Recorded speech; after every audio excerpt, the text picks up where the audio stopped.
Hello बच्चा party, कैसे हो? आई होप आप सब अच्छे होंगे। आज हम शुरू करने वाले हैं क्लास 10th साइंस की फर्स्ट चैप्टर केमिकल रिएक्शन। अगर आप लोग मेरे चैनल में फर्स्ट हो, मतलब फर्स्ट टाइम आए हो, देन जल्दी से जाके कमेंट बॉक्स में अपना ड्रीम क्या है, मतलब आगे जाके क्या करने का सोचे हो, ये एक बार टाइप कर लो, फिर आके क्लास अटेंड करो। ठीक है? और और हाँ, और एक सबसे इम्पोर्टेंट चीज, ये जो वीडियो होगा ये टोटली पूरा मतलब एनसीईआरटी बुक के बेस में ही होगा। ठीक है ना? एनसीईआरटी बुक को फॉलो करते ही पढ़ेंगे। तो अपने मन में अगर कंफ्यूजन है कि बाहर से कहीं से पढ़ा रहा हूं, तो ये थोड़ा निकाल लो। ठीक है? तो चलिए शुरू करते हैं आज की क्लास को। तो आज की क्लास जो पढ़ेंगे चैप्टर है केमिकल रिएक्शन। केमिकल रिएक्शन के बारे में जानने से पहले ज़्यादा इम्पोर्टेंट है हमें ये जानना कि फिजिकल चेंजेस क्या है एंड केमिकल चेंजेस क्या है। ठीक है? तो चलिए जानते हैं। देखो, जैसे कि मैं यहाँ पे एग्जाम्पल लिख दिया है, melting of ice, tearing of paper, boiling of water, mixing sand and salt, ये हो गया फिजिकल चेंजेस। लेकिन सर, फिजिकल चेंजेस का मीनिंग क्या है? देखो, फिजिकल चेंजेस नाम से तो पता लग रहा है चेंजेस मतलब कुछ चेंज होगा। ठीक है ना? कुछ चेंज होगा, लेकिन उसका तीन मेन प्रॉपर्टी होता है। फर्स्ट क्या होगा? देखो, फर्स्ट होगा, ठीक है, फर्स्ट क्या होगा? जब भी वो चेंज होगा उसका केमिकल केमिकल कंपोनेंट चेंज नहीं होगा। ओके? चेंज होगा, उसका स्टेट में चेंज हो सकता है। जैसे कि तुम एग्जांपल देख रहे हो, मेल्टिंग ऑफ आइस। क्या हो रहा है? आइस मेल्ट होके पानी में बदल रहा है, लेकिन पानी तो है ही ना, H2O तो है ना, वाटर को H2O बोलते हैं ना, H2O तो है। आइस होने पर वो तो कुछ दूसरा नहीं हो जाता है, वही H2O ही रहता है। तो फिजिकल चेंजेस का फास्ट प्रॉपर्टी क्या है? वो चेंज होगा अपने स्टेट में, लेकिन उसका केमिकल कंपोजिशन सेम रहेगा। ठीक है? सेकंड क्या है? रिवर्सिबल। रिवर्सिबल मतलब क्या? रिवर्सिबल मतलब अगर वो एक बार चेंज हो गया, उसको हम फिर से अपने प्रीवियस स्टेट में चेंज कर सकते हैं। और उसी एग्जांपल में डिफाइन कर रहा हूं, मेल्टिंग ऑफ आइस में वो क्या हो रहा है? आइस से मेल्ट होके वाटर हो रहा है, लेकिन अगर उसको हम फिर और एक बार आइस चैम्बर में, फ्रीजर में अंदर मतलब भर देंगे, तो वो फिर वाटर से और एक बार आइस हो जाएगा। है कि नहीं? तो रिवर्स हुआ कि नहीं? तो उसको बोलते हैं हम फिजिकल चेंजेस। और थर्ड प्रॉपर्टी क्या है? No formation of new substance. Okay? मतलब कोई भी नया सब्सटेंस यहां पे फॉर्म नहीं होगा। ठीक है? जैसे कि आइस, आइस से वाटर हो रहा है, वही वो H2O ही रह रहा है। कुछ नया हो गया? नींबू पानी हो गया क्या? या फिर कुछ फ्रूट जूस हो गया क्या? नहीं ना, वही पानी ही है। ठीक है ना? यहाँ पे अगर ले लो टियरिंग ऑफ पेपर, अगर यहाँ पे देखो मैंने एक पेपर ले रखा है, ये पेपर है, इसको हम अगर फाड़ देते हैं बीच से, ये दोनों पीस जो हो गया, ये कुछ नया सब्सटेंस बन गया क्या? नहीं ना, वही सेम है, बस उसका ये फूल था, ये हाफ हो गया अभी।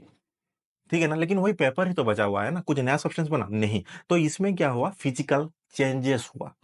तुम एग्जांपल देख लो, melting of ice, tearing of paper, boiling of water, mixing sand and salt. देखो, mixing sand and salt, water में अगर सॉल्ट मिलाएंगे तो पूरा अच्छे से घुल मिल जाता है, लेकिन सैंड में अगर सॉल्ट मिलाएंगे तो वो अच्छे से मिलेगा? वो अलग बात है कि तुम्हें दिखाई नहीं देगा, लेकिन वो अच्छे से मिल नहीं पाएगा। ठीक है ना? और उसको हम फिर एक दूसरे से अलग इजीली कर पाएंगे फिल्ट्रेशन करके, सैंड को सॉल्ट से। ठीक है ना?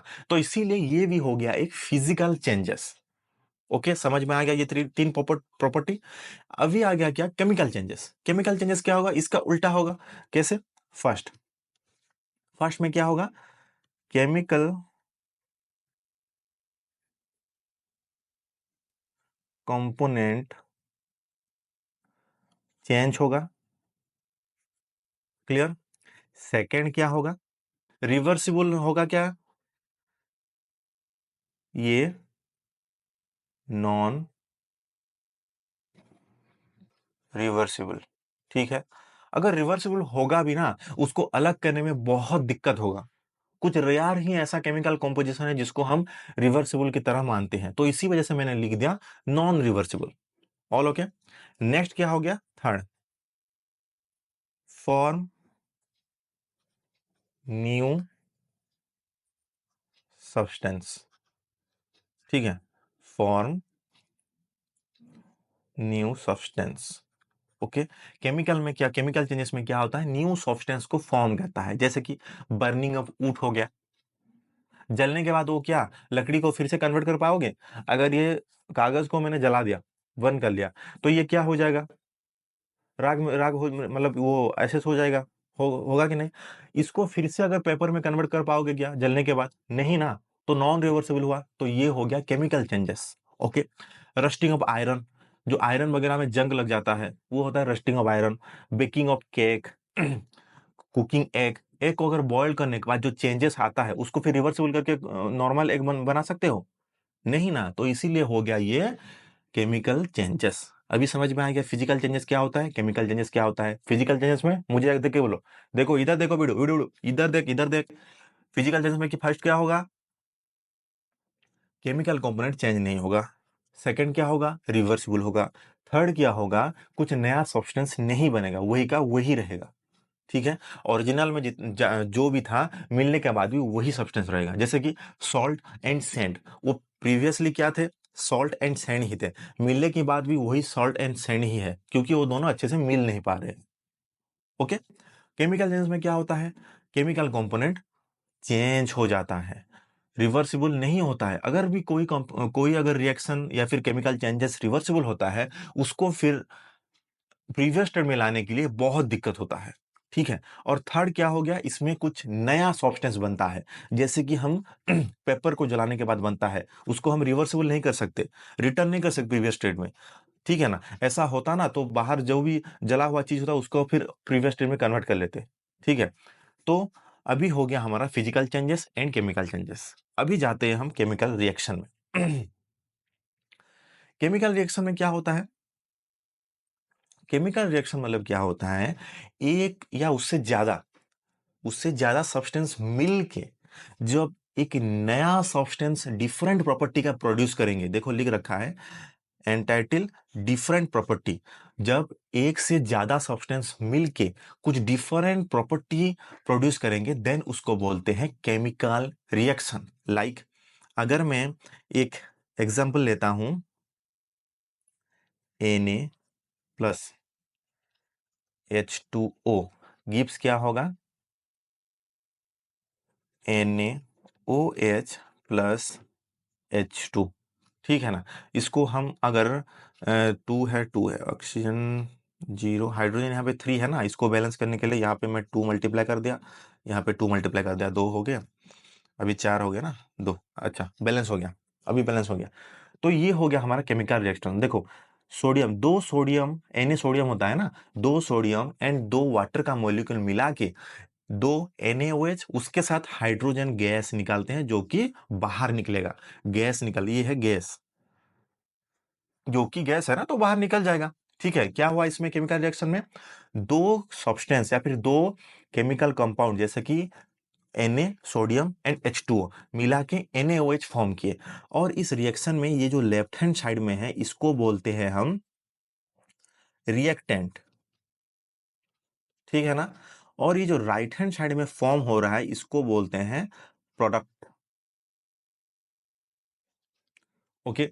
इसको बोलते हैं हम प्रोडक्ट। थोड़ा मतलब वो पेंटे में कुछ प्रॉब्लम आ गया इसलिए थोड़ा मतलब रुक रुक के चल रहा है, तो कोई दिक्कत नहीं हो, मतलब राइटिंग में कोई प्रॉब्लम नहीं हो रहा, बस दिखने में थोड़ा अजीब लग रहा है। ठीक है, तो उसको थोड़ा एडजस्ट करो, मैं नेक्स्ट क्लास में इसे फिक्स करने की कोशिश करूंगा। ठीक है। तो अभी इतना तो आ गया। केमिकल रिएक्शन क्या है? केमिकल रिएक्शन क्या होता है? जब दो सब्सटेंस मिलके एक नया सब्सटेंस बनाते हैं, जैसे कि यहाँ पे Na एंड H2O। Na क्या होता है? सोडियम। H2O क्या होता है? वाटर। ये दोनों मिला के NaOH, सोडियम हाइड्रोक्साइड बोलते हैं इसको। नाम तुम्हें रटना पड़ेगा अभी, ठीक है ना, क्योंकि ये 12th में है कैसे नाम बनाते हैं, IUPAC नेम करके। ठीक है। तो अभी सोडियम हाइड्रोक्साइड मतलब NaOH के साथ H2 गैस निकल गया। ठीक है ना, गैस है ना, वो ये निकल जाएगा, इसीलिए ऊपर एरो मार्क दे दिया मैंने। तो अभी ये लेफ्ट हैंड साइड, ये एरो मार्क के, ये जो एरो मार्क है ना, इसके जो लेफ्ट हैंड साइड में जो भी रहेगा उसको बोलेंगे रिएक्टेंट, और राइट हैंड साइड में जो भी रहेगा उसको बोलेंगे हम प्रोडक्ट। हो गया केमिकल रिएक्शन खत्म। ये डेफिनेशन तुम खुद पढ़ लेना, ठीक है, मैं और एक बार पढ़ लेता हूँ। केमिकल रिएक्शन ये चेंज इन व्हिच वन और मोर सब्सटेंस और रिएक्टेंट, सब्सटेंस सब्सटेंस बोलते हैं, लेकिन और अगर प्रिसाइजली हम उसको बोलेंगे तो उसका एक्चुअल नाम होता है reactant, to form react to form new substance with entirely different property.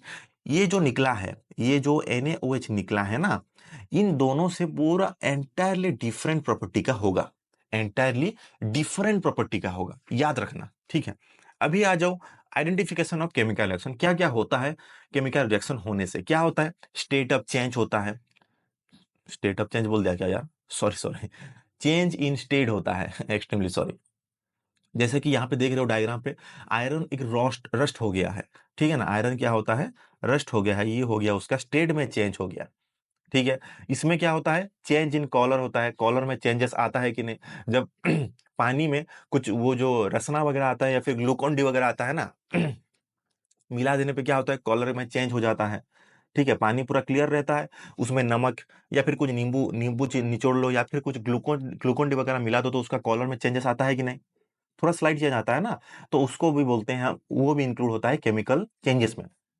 Next आ गया इवोल्यूशन ऑफ गैस। देखो प्रीवियस में दिखा था, गैस इवोल्यूशन हुआ कि नहीं, यहाँ पे गैस इवोल्यूशन हुआ कि नहीं, मैं लिख दे रहा हूं, इवोल्यूशन ऑफ गैस। इवोल्यूशन मतलब ऐसा समझ लो कि निकल रहा है, इवोल्यूशन मतलब निकलना, ठीक है। फोर्थ में क्या हो गया, चेंज इन टेम्परेचर, टेम्परेचर में इंक्रीज आएगा, ठीक है। अभी क्या हो गया, फॉर्मेशन ऑफ प्रेसिपिटेट।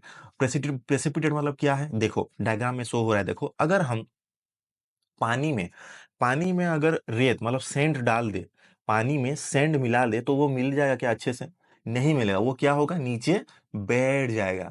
तो जो चीज मिलने के बाद बच के नीचे बैठ जा रहा है देन उसको बोलते हैं हम प्रेसिपिटेट, जो नीचे बैठ के रह जाता है उसको बोलते हैं precipitate.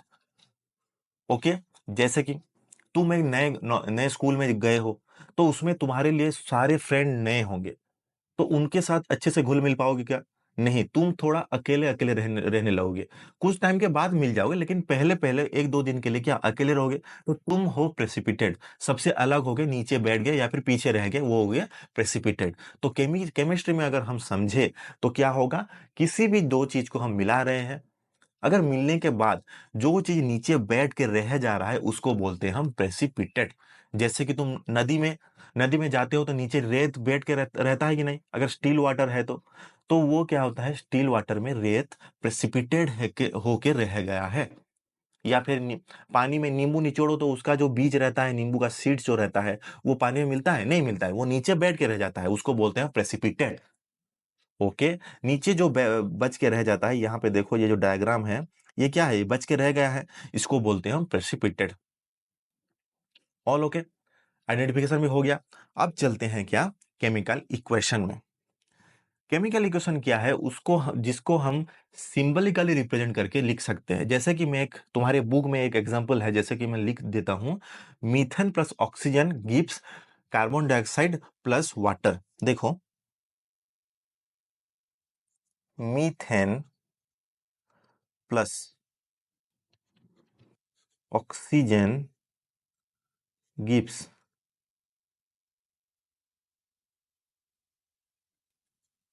Carbon dioxide plus water.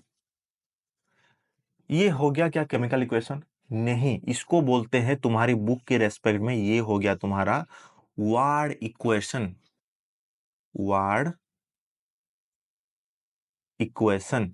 अगर बैकग्राउंड में कुछ नॉइज आ रहा है तो थोड़ा एडजस्ट कर लो यार, क्योंकि घर में ये रिकॉर्ड कर रहा हूँ, कोई स्टूडियो वगैरह नहीं है ये, ठीक है ना, तुम्हारी हेल्प के लिए मैं रिकॉर्ड कर रहा हूँ, ठीक है। देखो, वार्ड इक्वेशन होगा, क्यों, क्योंकि इसमें हम इसका मीथेन का, ऑक्सीजन का, कार्बन डाइऑक्साइड का, वाटर का कोई भी सिंबलिक फॉर्म में नहीं लिखे हैं, इसीलिए इसको बोलते हैं वार्ड इक्वेशन। अगर इसको हम सिंबलिकली रिप्रेजेंट कर दिए, मीथेन का क्या होता है, CH4, सी क्या होता है कार्बन, H होता है हाइड्रोजन, प्लस ऑक्सीजन क्या होता है O2, ठीक है, ये एरो मार्क दे दिया मैंने। Carbon dioxide CO2, CO2 and water क्या होता है H2O। यहाँ पे बैलेंस कर लेते हैं, देखो यहाँ पे 2 दे दिया, यहाँ पे 2 दे दिया, हो गया। ओके, अभी देखो ये बैलेंस हो गया कैसे, 4 हो है, हाइड्रोजन 4 है, यहाँ पे 4 है, ऑक्सीजन 4 है, यहाँ पे 4 है, ठीक है, कार्बन एक ही है, ठीक है, ये बैलेंस हो गया। अभी इसको ये जो हम केमिकल फॉर्मूले में लिखे, सिंबल में लिखे, ठीक है ना बेड़ू, इसको हम बोलेंगे क्या, इसको बोलेंगे केमिकल इक्वेशन, इसको बोलेंगे केमिकल इक्वेशन। ओके बेड़ू, ओके ना, ठीक है, चलो फिर अभी क्या हुआ, केमिकल रिएक्शन में पता लग गया किसको बोलते हैं, ये बेसिक चीज है, फास्ट क्लास है ना, बेसिक चीज है। नेक्स्ट क्लास से हम क्या पढ़ेंगे, बैलेंस कैसे करते हैं इस केमिकल इक्वेशन में। जो बैलेंस कर रहा हूँ ये सोच रहे होंगे ना सर कैसे कर दे रहे हैं, ऐसे ही करके स्टेप वाइज मैं बताऊंगा, थोड़ा सब्र रखो, स्टेप वाइज। अगर आप तो पता है, आपको पता है तो सही बात है, अगर नहीं है तो थोड़ा मतलब सब्र रख के देखना, ठीक है। नेक्स्ट आ गया राइटिंग ऑफ केमिकल इक्वेशन, कैसे लिखते हैं, ठीक है ना, तो मैं तो बता चुका हूं, क्योंकि कैसे लिखते हैं, लेफ्ट हैंड साइड में क्या रहता है, रिएक्टेंट रहता है लेफ्ट हैंड साइड में, और ये क्या रहता है, प्रोडक्ट रहता है, प्रोडक्ट। ये क्या हो गया, लेफ्ट हैंड साइड LHS, ये हो गया राइट हैंड साइड RHS, ठीक है। लेफ्ट हैंड साइड में रिएक्टेंट और राइट हैंड साइड में प्रोडक्ट। और ये जो एरो मार्क क्या शो करता है, एरो मार्क शो करता है कि ये जो केमिकल रिएक्शन कहां से कहां तक गया है, ये जो केमिकल रिएक्शन कहां से कहां तक, मतलब रिएक्टेंट से प्रोडक्ट तक गया है, जो वो शो करता है। जैसे कि मैं प्रीवियस एग्जांपल ले रहा हूं, CH4 प्लस O2 क्या से, मतलब यहां से क्या बन रहा है, CO2 प्लस H2 बन रहा है, H2O बन रहा था, है कि नहीं। तो जहां पे एंड पार्ट रहेगा, मतलब जहां पे स्टार्ट ये रहेगा, टेल रहेगा एरो का, वो रहेगा रिएक्टेंट पार्ट, और जहां पे हेड रहेगा वो रहेगा प्रोडक्ट पार्ट। अगर तुम यहां पे रिएक्टेंट, ठीक है, इस साइड रिएक्टेंट एंड तुम इस साइड प्रोडक्ट लिखना चाह रहे हो, भी लिख सकते हो, कोई दिक्कत नहीं, लेकिन तुम्हें एरो मार्क इस डायरेक्शन में देना पड़ेगा, समझे। ये एरो मार्क क्या शो करता है कि रिएक्शन कहां से कहां जा रहा है, एरो मार्क शो करता है। तो इसी वजह से एरो मार्क का बहुत इंपॉर्टेंट रोल प्ले है। तो इसीलिए अगर तुम रिएक्टेंट और प्रोडक्ट जिस साइड में लिख सकते हो, लेफ्ट हैंड साइड में लिखो चाहे राइट हैंड साइड में लिखो, अगर तुम एरो मार्क गलती से गलत दे दिए, जैसे कि यहां पे मैं अगर रटा हुआ हूं, ठीक है ना, बहुत बच्चे होते हैं रट के चले जाते हैं कि एरो मार्क लेफ्ट से राइट होता है, तो मैं ऐसे करके लिख दिया और यहां से यहां तक दे दिया, तो ये हो गया गलत इक्वेशन, ठीक है ना। ये सही कब होगा, जब हम एरो मार्क यहां से यहां तक देंगे। ऑल क्लियर, आज की क्लास का ऑल क्लियर है। नेक्स्ट हम पढ़ेंगे balancing of chemical equation and उसका कुछ क्वेश्चंस भी करेंगे, ठीक है। तो आज के लिए इतना ही, ये फास्ट क्लास था तो ज्यादा नहीं पढ़ना है, बस वीडियो देख लो, ये बस सुनने वाली बात है। और आप अगर नए हो और क्लास अच्छा लग रहा है, देन आप अपने दोस्तों के साथ शेयर कर सकते हैं, और कमेंट बॉक्स में आपको कैसा फील हुआ या फिर क्या डाउट है तुम्हारे मन में, वो भी पूछ सकते हैं। और हाँ, डाउट पूछने के लिए नीचे आस्क योर डाउट करके इंस्टाग्राम आईडी का लिंक दे रखा है मैंने डिस्क्रिप्शन बॉक्स में, उसमें फॉलो करना नहीं है, उसमें तुम मैसेज करना है, फॉलो करने की कोई जरूरत नहीं है, वो पब्लिक अकाउंट है। तुम मैसेज करके मुझे डाउट इजीली पूछ सकते हो, मैं जरूर रिप्लाई दूंगा, ठीक है। और हम हर चैप्टर का एक्टिविटी का क्वेश्चन भी सॉल्व करेंगे, क्योंकि इस बार जो 10th का एग्जाम हुआ था उसमें एक्टिविटी का क्वेश्चन बहुत ज्यादा आया था, ठीक है ना, मतलब बहुत ज्यादा, मतलब उसका इंपॉर्टेंस था, उससे भी क्वेश्चन आ रहा था। तो इसी वजह से क्लास में ही हम इस वीडियो में ही फ्री में ही कुछ ज्यादा, मतलब दूसरे चीज करना नहीं पड़ेगा, इसी में ही मैं तुम्हें एक्टिविटी का क्वेश्चन भी करवाऊंगा। तो इसीलिए सब्सक्राइब कर दीजिए चैनल को और ये सीरीज को फॉलो कीजिए, ठीक है। तो जल्द ही नेक्स्ट वीडियो आएगा, सॉरी आ गया मैं बोल रहा हूँ, आएगा। तब तक के लिए tata bye bye and good night.